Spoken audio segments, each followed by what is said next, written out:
Love proposal scene. இது வந்து பார்த்திங்கன்னா நம்ம சினிமாவில் பார்த்துருப்போம், ரீல்ஸில் பார்த்துருப்போம், என் நேரில் பக்கத்தில் எங்கேயாச்சும் பார்த்துருப்போம், இல்லை நமக்கே வந்து நடந்திருக்கும்.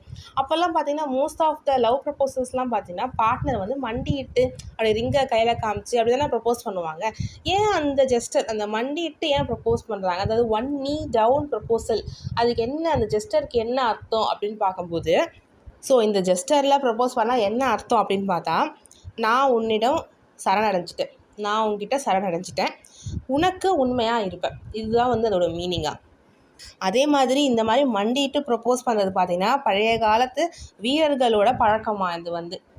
ஸோ அவங்கக்கிட்ட தான் கொஞ்சம் கொஞ்சம் வந்து இப்போ ப்ரப்போஸ் பண்ணுற மோஸ்ட் ஆஃப் தேம் வந்து இப்படி தான் வந்து ப்ரப்போஸ் பண்ணுறாங்க இல்லைங்களா. அதே மாதிரி இந்த மாதிரி ப்ரப்போஸ் பண்ணும்போது பார்த்திங்கன்னா அந்த பார்ட்னரோட கையில் 99% என்ன இருக்கும் அப்படின்னா ரிங்கு தான் இருக்கும். கரெக்டாக. ஸோ ரிங்கு இருக்கும்போது இப்போ அந்த ஆப்போசிட் பர்சன் வந்து அக்செப்ட் பண்ணிட்டாங்க அப்படின்னா, அந்த ப்ரப்போசல் அக்செப்ட் பண்ணிட்டாங்க அப்படின்னா ரிங்கை வந்து அவங்க போட்டு விடுவாங்க. ஸோ யோசிச்சு பார்த்துட்டிங்களா, நம்ம ஒரு கை எடுத்துக்கிட்டோன்னா 5 ஃபிங்கர் இருக்குது, எதுக்கு இந்த ரிங் ஃபிங்கரில் மட்டும் ரிங்கை போடுறாங்க அப்படின்ட்டு. ஸோ என்கேஜ்மெண்ட் எடுத்துக்கிட்டோன்னா அந்த ஃபிங்கர் தான் ரிங்கு போடுறாங்க, ஸோ ப்ரப்போசல் எடுத்துக்கிட்டோன்னா அந்த ஃபிங்கர் தான் ரிங் போடுறாங்க. ஏன் அந்த ஃபிங்கர் அப்படின்னு யோசிச்சு பார்த்துருக்கீங்களா?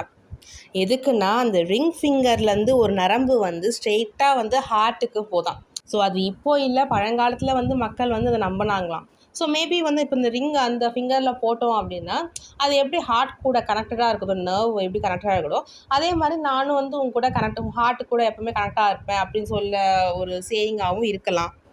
ஸோ அந்த நரம்பே வந்து பார்த்திங்கன்னா காதல் நரம்பு அப்படின்னு தான் சொல்லுவாங்களாம்.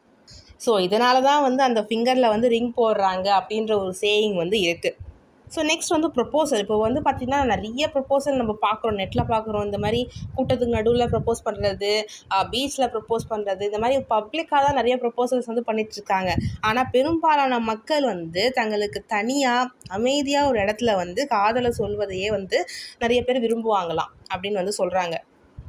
ஸோ கைஸ், நீங்கள் சொல்லுங்கள், உங்களுக்கு வந்து ப்ரைவேட்டாக ப்ரப்போஸ் பண்ணால் பிடிக்குமா இல்லை பப்ளிக்காக ப்ரப்போஸ் பண்ணால் பிடிக்குமான்றதை கமெண்ட் செக்ஷனில் சொல்லுங்கள். அண்ட் எல்லாருக்குமே ஹாப்பி ப்ரப்போசல் டே.